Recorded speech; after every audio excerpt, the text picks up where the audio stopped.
know. And Wings of Knowledge is our monthly program that we bring in speakers of all sorts, or performers, or dancing bears, or whatever we have for various kinds of performances.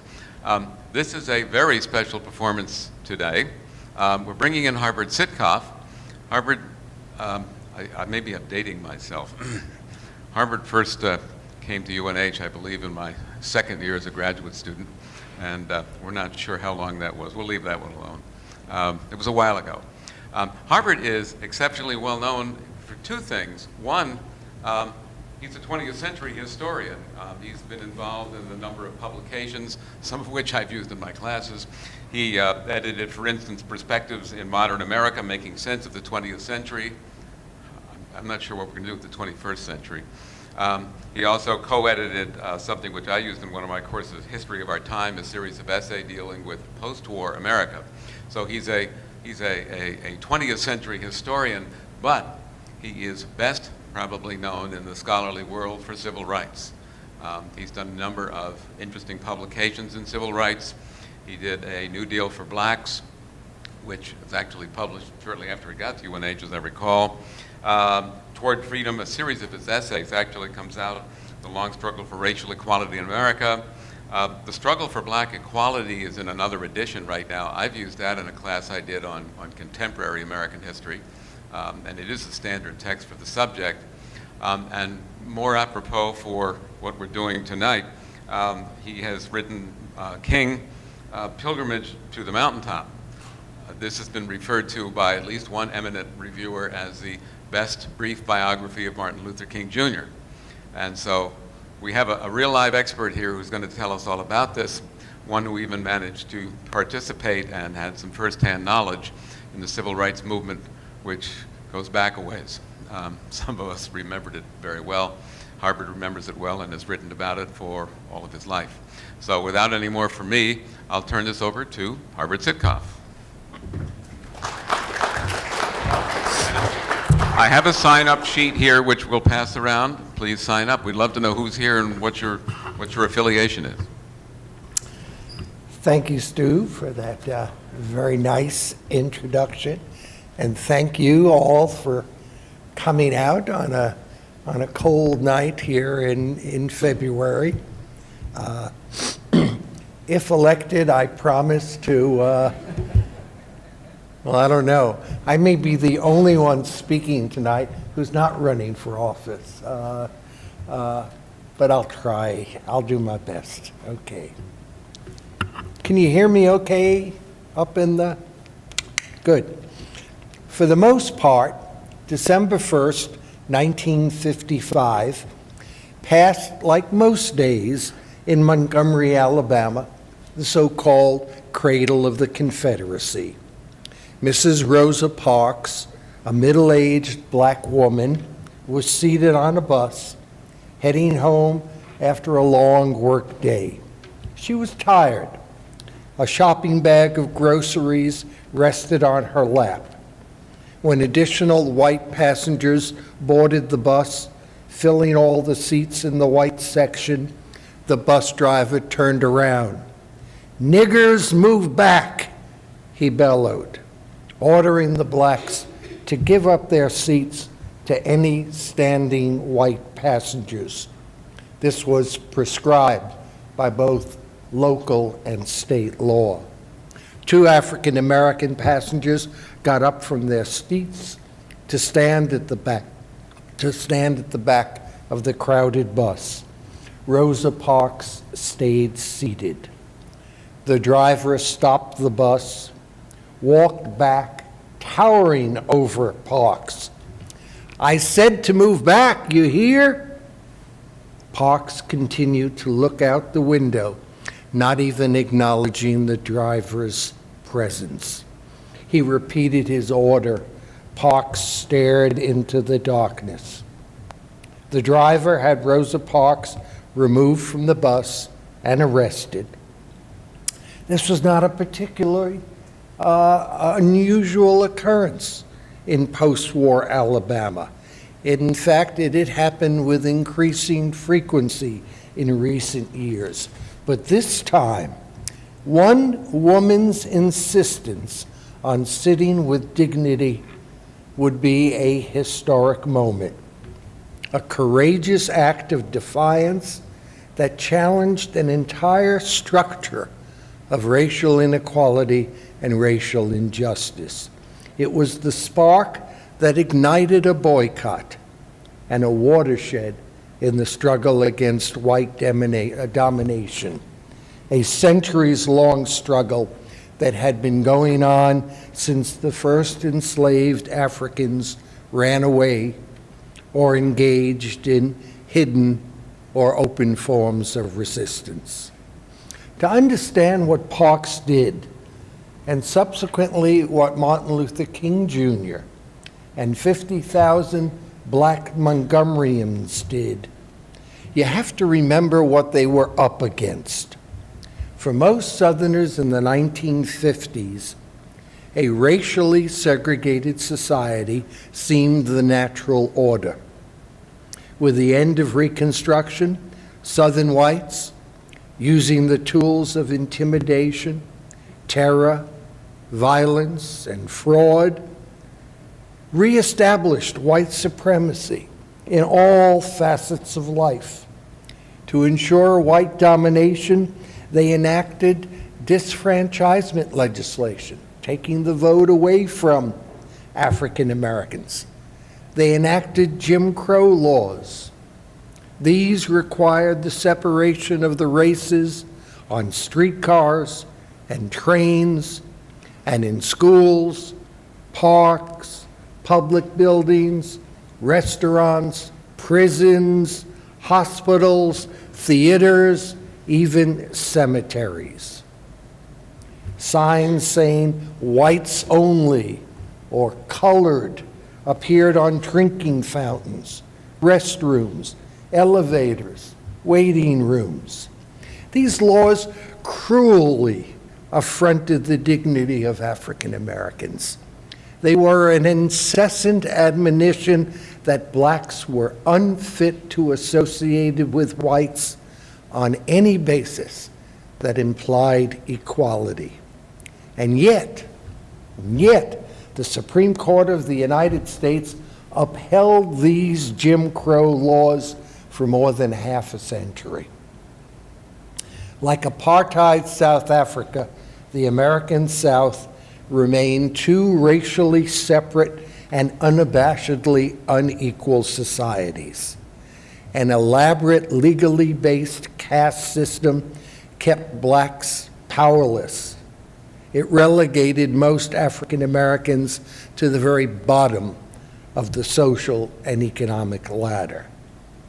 This was the world that Martin Luther King Jr. was born into in Atlanta, Georgia in 1929. Although the son of a highly respected pastor and raised in a comfortable middle-class neighborhood, King, like every other black, learned the meaning of racism early in life. He experienced the pain of racial discrimination and segregation. He watched Atlanta police brutalize young African Americans. He witnessed night riding, Ku Klux Klansmen club and maul innocent blacks. A precocious student, King attended Morehouse College at the age of 15. Upon graduation, he went to Crozier Theological Seminary in Pennsylvania, graduating first in his class with a Bachelor of Divinity degree. In 1955, he earned a doctorate in philosophy at Boston University. There he met and married Coretta Scott, a talented singer training at the New England Conservatory of Music. King might have had a peaceful life as an academic scholar, but he chose to return to the Jim Crow South to minister to his people, to put his learning into practice. As a student, Martin Luther King Jr. had been inspired by the gospel of social justice that called upon Christians to fight social evils and to build a new social order based on love and cooperation. He had been impressed by the civil disobedience protests of Henry David Thoreau, by Thoreau going to jail rather than pay taxes to support the pro-slavery Mexican War. He was impressed by Thoreau's belief that small minorities, even one honest man, could regenerate an entire society. And King had also begun to learn about Mahatma Gandhi, whose nonviolent boycotts and strikes and mass civil disobedience led to the end of British rule in India. From Gandhi, and even more from the biblical prophets and the Christian apostles, King learned that in the long run of history, destructive methods cannot bring about constructive ends. And he believed that nonviolent civil disobedience was the only practical and moral course to follow in the American South of the 1950s. For King, civil disobedience, nonviolence, was neither passive nor submissive, neither a sign of weakness nor of timidity. Nonviolent direct action, according to King, engendered new self-respect among blacks while simultaneously creating the conditions for racial reconciliation. King insisted that the old eye for an eye philosophy only ends up leaving everybody blind. And so he urged African Americans to overcome evil nonviolently, to conquer physical force with soul force, to meet hate with love.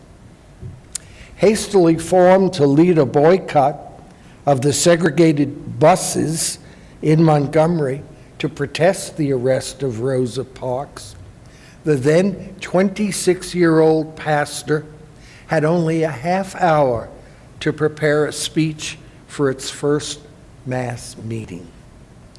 Yet King's stirring depiction of the larger meaning of gaining justice on the buses of Montgomery, of why African Americans would protest nonviolently, why their protest was timely and right, exhibited an oratorical power and a moral vision that would quickly establish King as the preeminent spokesperson and the towering symbol of a nonviolent mass movement. Along with that, the Montgomery bus boycott, which lasted an entire year, showed what could result when the black community was energized. It demonstrated the potential power of common folk when they unite and organize. It shattered the myth that African Americans favored segregation and that only outside northern troublemakers sought its demise. It proved that ordinary people can bring about great social change. Hope and self-respect replaced resignation. As an old black woman walking to work told a car driver who stopped to offer her a ride, "My soul has been tired for a long time. Now my feet are tired and my soul is resting."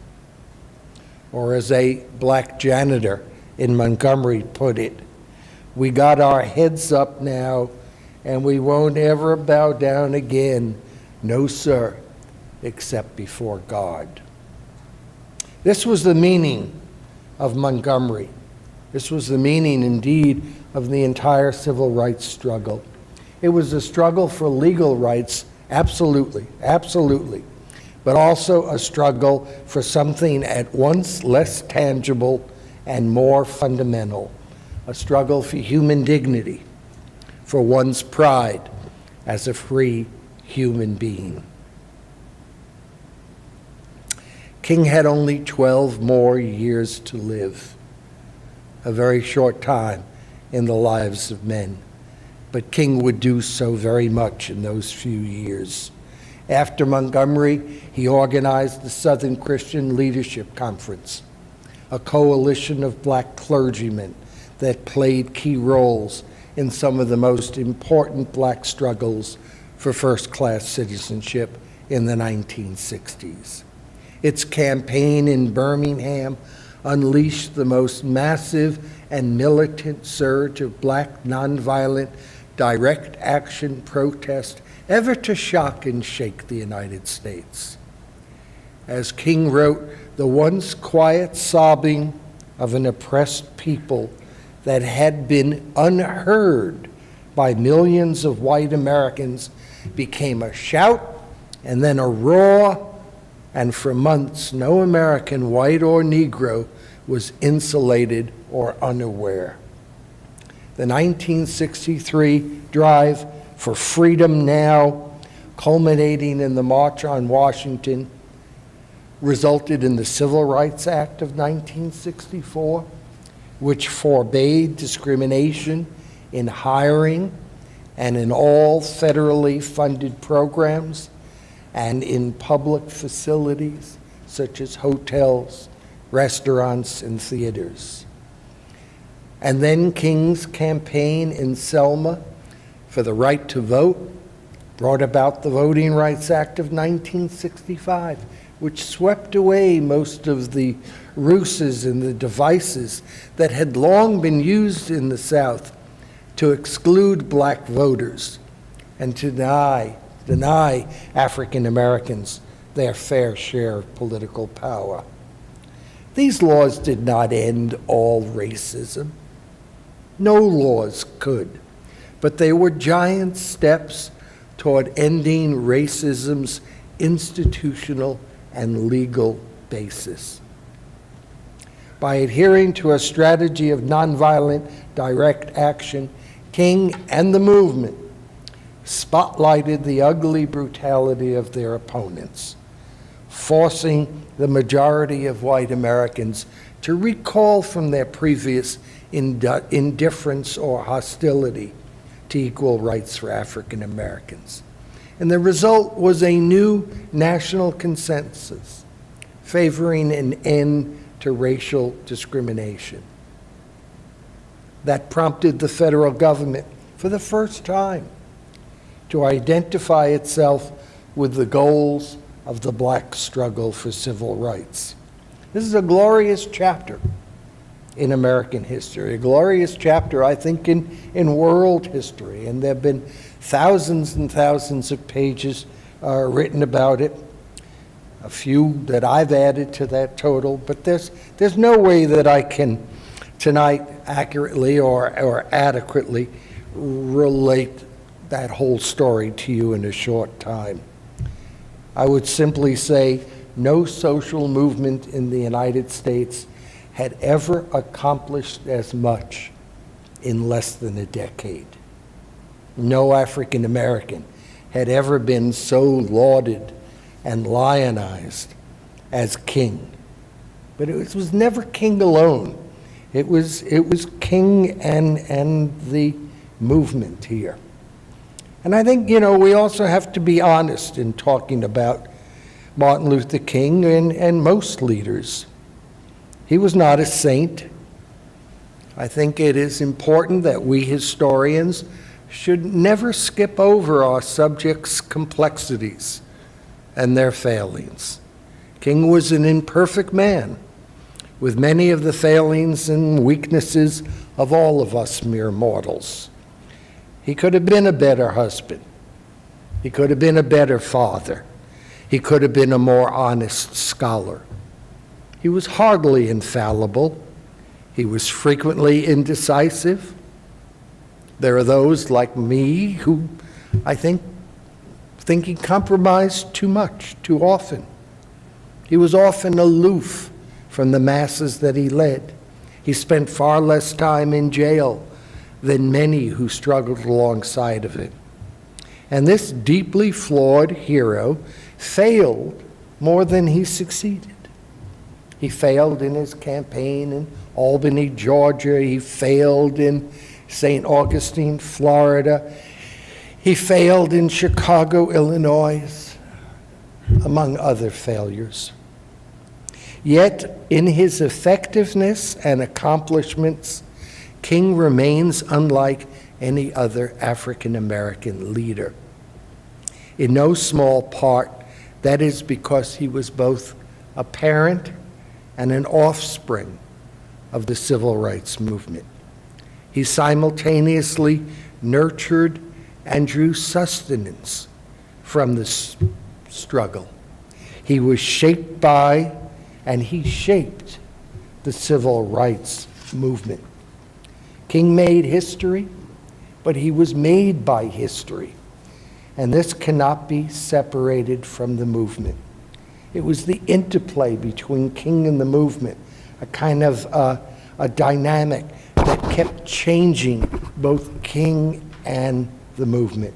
And I think that was the key to King's greatness. He moved with history. He was a part of a movement that achieved freedom through collective action, part of a people coming together in mass action for the cause of freedom, part of a movement in which ordinary people demonstrated extraordinary determination and heroism. It's interesting to think, too, how much he accomplished in so few years. Maybe you've forgotten, he was only 39 when he died, just 39 when he was killed here.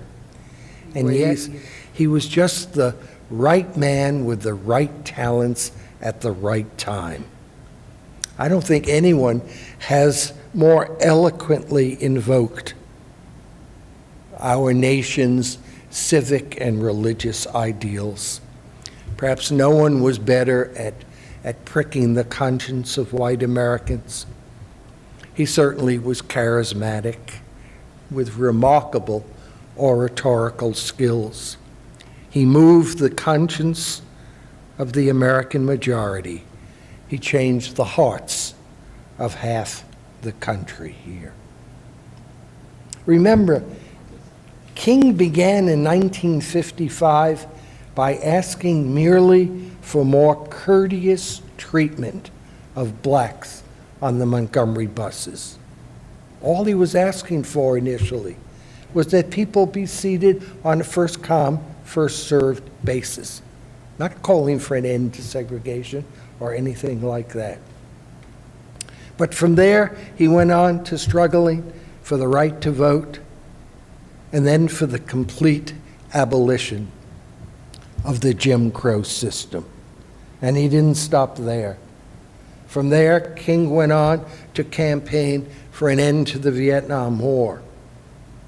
And from there to planning a massive campaign of nonviolent civil disobedience to attack America's economic inequalities, to conquer the basic problems that remained after the defeat of legalized segregation.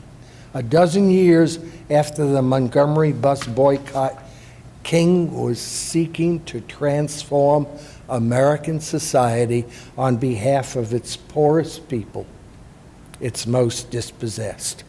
He called for tens of thousands of all of the country's disregarded and outcasts, poor whites, poor blacks, poor Hispanics, poor Native Americans, poor Asian Americans, to join him in Washington, D.C., the very seat of America's political power, to disrupt the government in a nonviolent campaign against all those structures and institutions that deny dignity and opportunity and hope to those less fortunate. King asked, why are there 40 million poor people in a nation overflowing with such unbelievable affluence. And his response was to encourage nonviolent economic warfare. King understood that the problems of African Americans were intricately related to larger problems in American society. As he put it, the Negro's problem cannot be solved unless the whole of American society takes a new turn toward greater economic justice. King insisted the curse of poverty has no justification in our country, in our age. And he demanded fundamental structural changes in American society in order to bring about a more equal distribution of wealth and power. But first, there were the garbage collectors in Memphis, Tennessee, who wanted King's help in their drive for union recognition, for gaining an increase in their wages. And King agreed to help. This was no dream of black and white children playing together someday. This was a strike for better working conditions that day, then and there. King believed the right to organize for a union was the proper way for workers to gain power. Don't go back to work until all your demands are met, he urged. On April 4th, 1968, King stepped out on the balcony of his Memphis motel. An escaped white convict named James Earl Ray, stationed in a nearby building, took aim with a high-powered rifle and blasted the preacher into eternity. We cannot know, nobody knows, what would have been if King had not been on that Memphis balcony.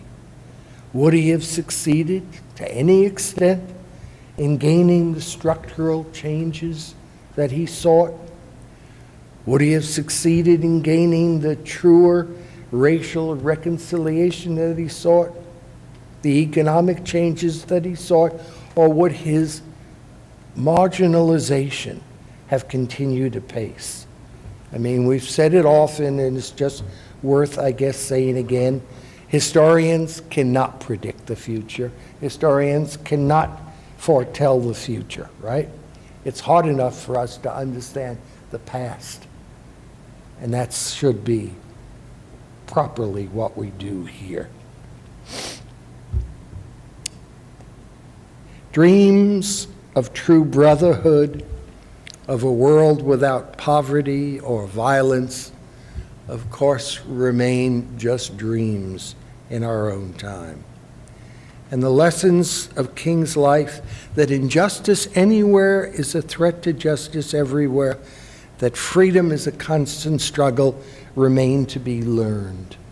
And this is what I fear in some ways that we have forgotten, that we ignored as we celebrate Martin Luther King Day each year. For the most part, what we have now is what I would refer to as the Hollywood treatment of King and of the civil rights movement. You know, the sort of once upon a time, white Americans mistreated black Americans.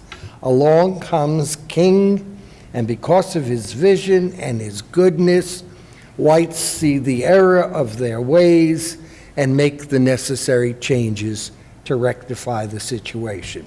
This is a perfect children's tale. It has an identifiable hero and a satisfying conclusion, what I refer to as the teddy bear image of Martin Luther King. He's the symbol of peaceful, benevolent change. He's a symbol that lets us feel good about all of the wonderful progress that has been made in race relations, and that not much more is necessary. And I'm saying that the legacy of Martin Luther King is a call for more than just brotherhood. It's a call for larger structural changes, for economic justice, for assistance to all of the downtrodden. I was reminded not very long ago, a couple of years ago, when Coretta Scott King died, and they showed her funeral on television. And her funeral was attended by 3 ex-presidents of the United States, 3 of them. Go back to 1968, Martin Luther King's funeral. Lyndon Johnson was president. He wouldn't attend. There were 2 ex-presidents alive, Harry Truman and Dwight Eisenhower. Neither one would attend. Nobody thought it worth their time to attend King's funeral then. For much of the country, King was reviled. He was opposing the Vietnam War before it became very unpopular. And they didn't like it. They didn't like his alleged ties to communists. They didn't like his preaching radical liberation theology. They didn't even like it, in terms of today's campaign. He was called a socialist. A socialist, right? Well, today, more than a half a century after King's assassination, huge disparities between white and black Americans remain largely unchanged. In some instances, they've even worsened. By virtually every single index of well-being, mortality and health statistics, school grades and ability test scores, wages, income and wealth levels, unemployment rates, prison enrollment rates, crime victimization rates, racial differences and racial inequalities persist. And yet again, for most Martin Luther King days, the 3rd Monday of every January, we rarely hear anybody in power saying anything beyond celebrating the dream of little black children and little white children playing together so that someday they might be judged by character rather than skin color. This sanitizes King's history, and it helps us to forget just how radical and controversial a figure he was in his time. These innocuous celebrations distort King's commitment to social justice. They ignore his insistence on ending war, ending militarism, and poverty. King said, these are his words, not mine, the Black Revolution is much more than a struggle for the rights of Negroes. It is a struggle to redeem the soul of America. It is forcing America to face all its interrelated flaws, racism, poverty, militarism, and materialism. It is exposing evils that are deeply rooted in the whole structure of our society and suggests that radical reconstruction of society itself is the real issue to be faced. Radical reconstruction. These are King's words. And yet we celebrate him each year by de-radicalizing his message to us. We celebrate by making King someone who helped solve the problems of the past, rather than someone who challenges us today to solve the problems of our present injustices and present inequities. King's true legacy requires that we remember his insistence that racial justice was inextricably linked to economic justice and to international peace. We are engaged in a social revolution, he proclaimed. The evils of racism, economic exploitation, and militarism are all tied together, and you can't really get rid of one without getting rid of the others.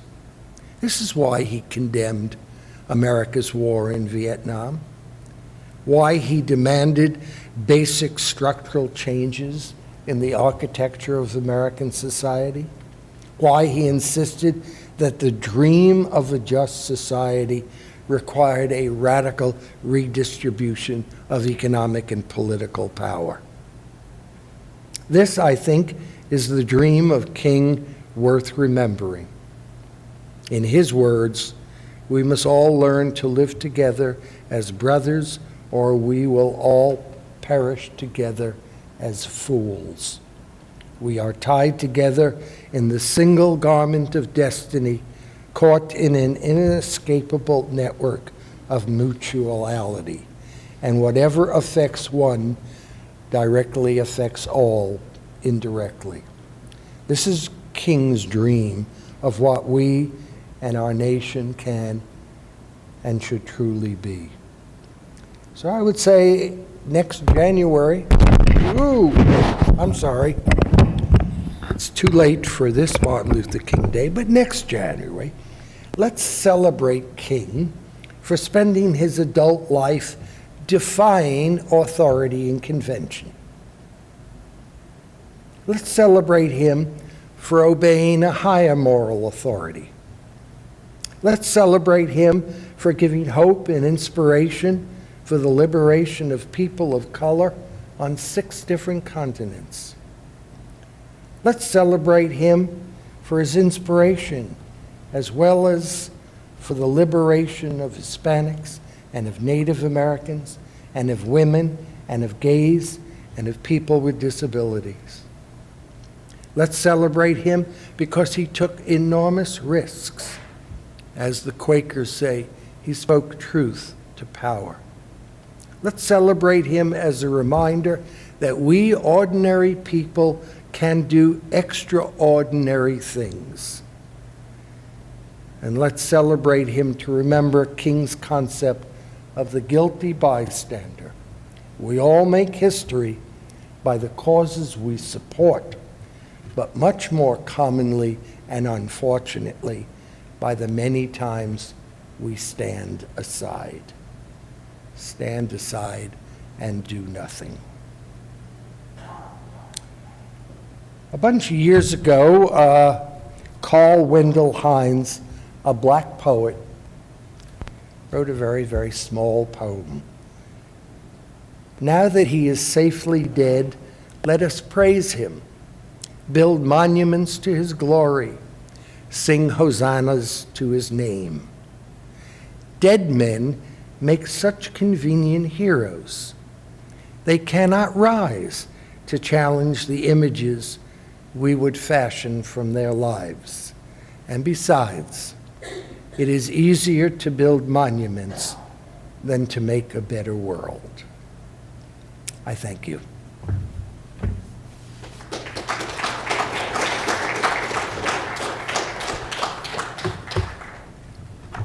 Have any questions for Harvard?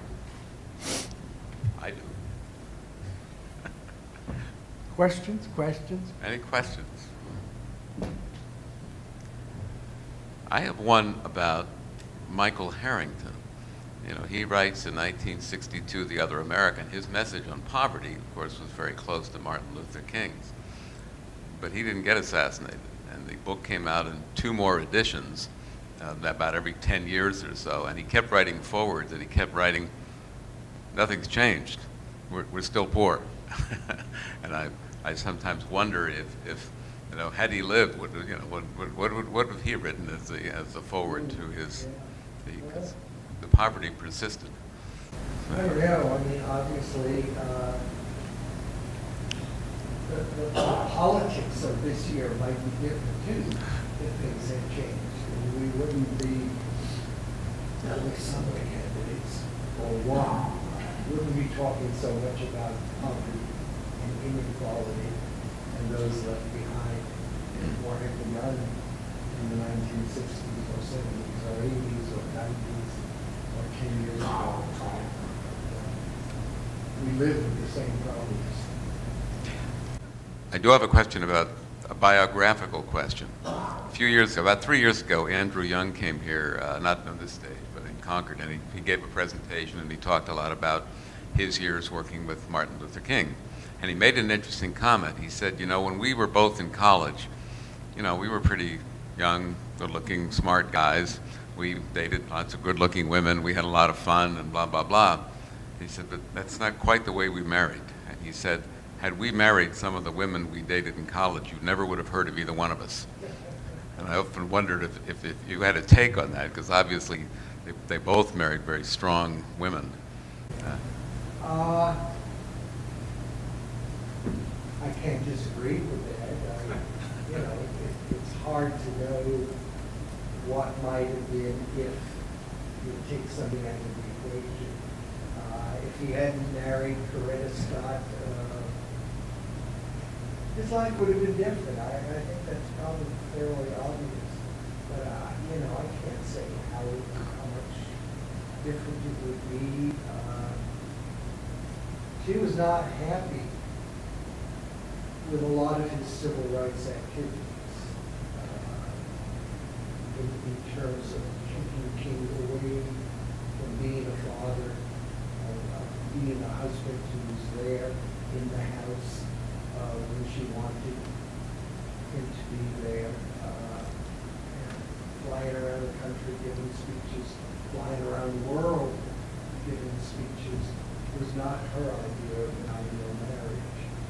And, you know, again, I think we know to at least some extent, you know, how much friction there was in that marriage and how much King saw, whether it's the sexual or emotional connections with other women.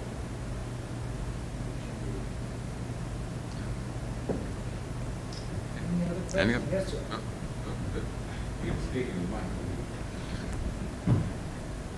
I was curious, like, did Dr. King understand the risk involved when he was vocal in his, you know, not support, but he was vocally against the Vietnam War before it was obviously a well-known mistake? And did that hurt his chances, and was he aware of the fact that it hurt his chances to support you know, his own movement later in life? Did opposing the war in Vietnam hurt? It obviously did hurt, you know, mute his own message. Oh, it did. Was he aware of that fact? And in fact, the great majority of other civil rights movements, those in the NAACP, those that were in the Urban League, many of the black preachers, black politicians who were close to Lyndon Johnson and you know, close to the powers that be in the Democratic Party, were all extremely opposed to King going against the war and speaking out against the war, and wanted no part of it, and did as much as they could to stop him, to impede him from, you know, using the civil rights movement in any way as a jumping off from anti-war kind of a campaign. So yeah, I mean, again, you have to remember that from 1965 to 1968, for the most part, were very solidly behind the Johnson administration in its prosecution of the war in Vietnam. It's really only after the Tet Offensive in 1968 seems to expose the folly of much that we've been doing in Vietnam, the difficulty, if even it would be possible to really win in Vietnam, that much of the country begins to turn against that war. But that's after his death. That comes after his death. When he dies in the spring of 1968, the great majority of the people still support him. Thank you. Any other questions? I just had a question in just getting new to study all this information myself. And it's probably out there. Oh, I'm sorry. I'm kind of new to all this myself, just learning about this and such. But I was just wondering, and I'm sure there's information out there that I haven't really read yet, but what's your opinion on his assassination? Do you feel it was politically driven or motivated behind that? Well, that's a tough question, and that deserves at least another lecture. I'd have to come back to even begin to scratch the surface of that.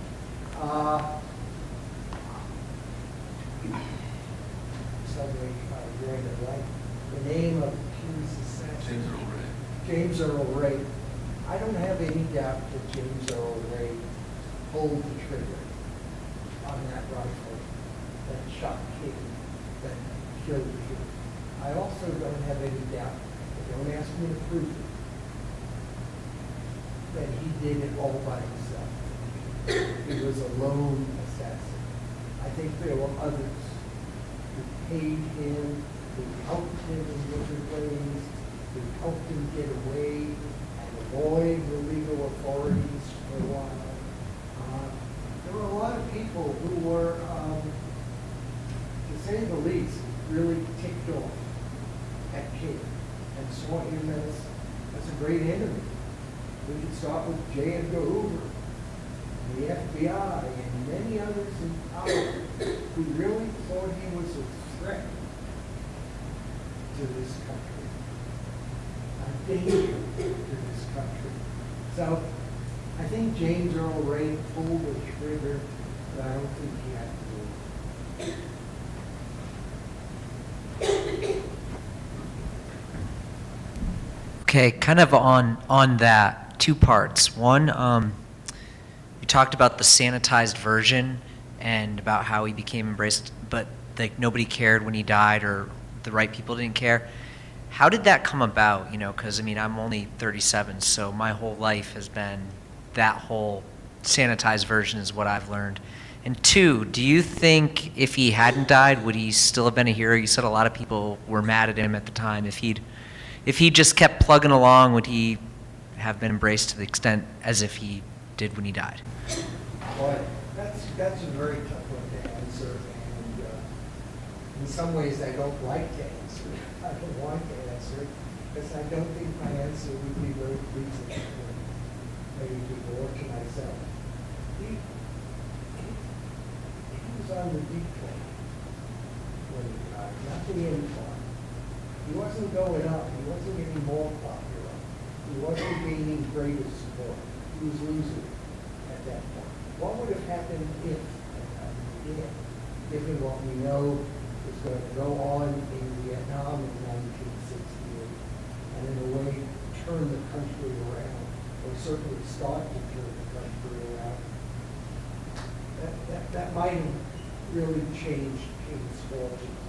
But at the point that he was shot, it was one of the low points, or perhaps the lowest point since the Montgomery bus boycott in the mid-50s. Hard to answer.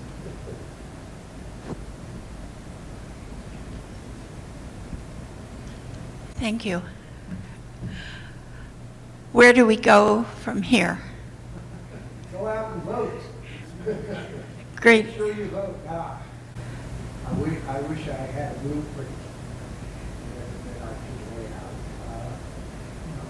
As a historian, I am convinced that when people get motivated and go out and work for something, they can have great success. We've seen it repeatedly in our country. It doesn't necessarily last as much as we would like it to last. It doesn't necessarily get to all of the fundamentals of every problem. But I think that we as a people have great potential and great power if we use it. And for the most part, we don't. We're content to whatever, play with our electronic toys and,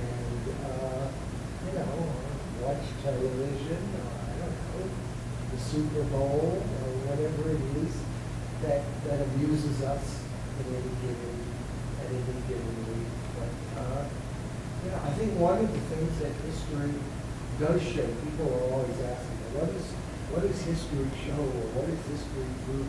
What can we learn from history?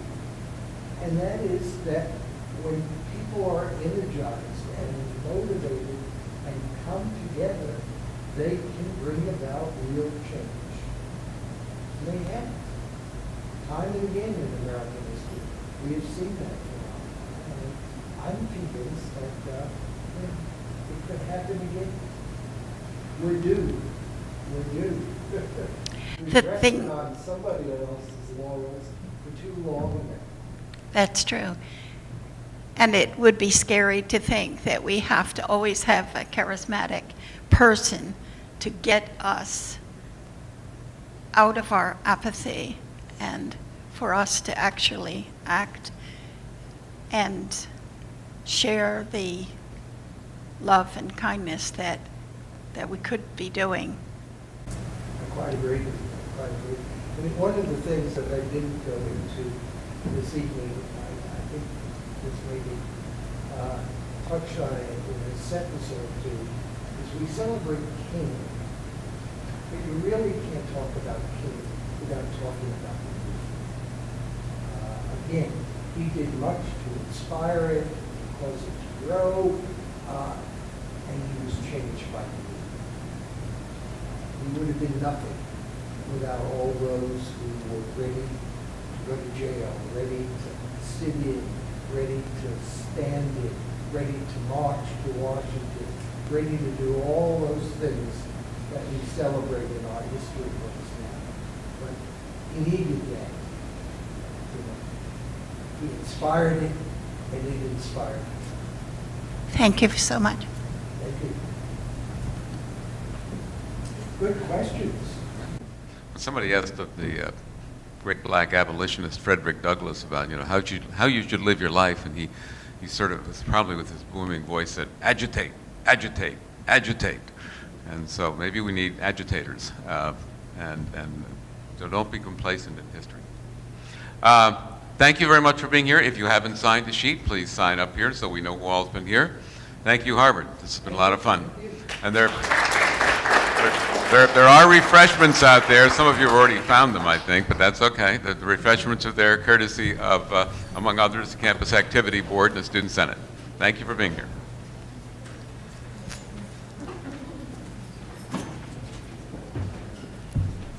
You answered the question I had, but I've always felt Martin Luther King birthday has done just that, sanitized him, sanitized the movement, and made us complacent. Yeah, See the yeah. speeches that they give now, and it's all about just him and what a great man he was. And I'm sitting